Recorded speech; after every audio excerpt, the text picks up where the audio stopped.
আজকের রেসিপি ডিমের কারি। সেদ্ধ করে রাখা ডিম ও আলু একে একে ভেজে তুলে নিতে হবে।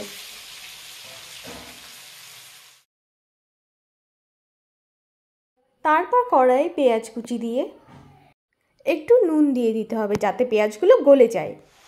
এরপর দিয়ে দেওয়া হয়েছে আদা, শুকনো লঙ্কা, কাঁচা লঙ্কা ও টমেটো পেস্ট একসাথে।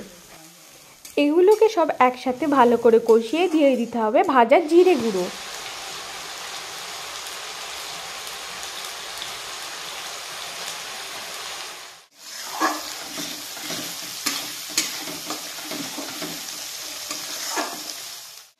এরপর দিয়ে দিতে হবে ভেজে রাখা আলুগুলো।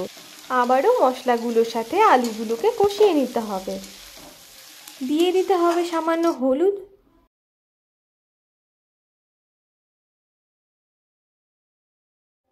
এরপর দিয়ে দিতে হবে পরিমাণ মতো জল। জল দিয়ে ঝোলটাকে ফুটতে দিতে হবে। দিয়ে দিতে হবে স্বাদ মতো নুন। তারপরে ঝোলটাকে ভালোভাবে ফুটতে দিতে হবে।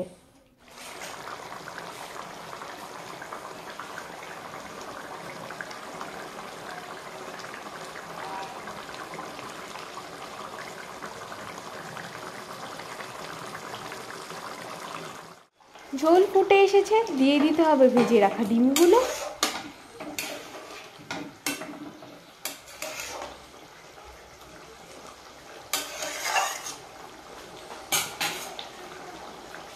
আবারও কিছুক্ষণ ফুটে ডিম হয়ে এসেছে, এবারে নামিয়ে নিতে হবে।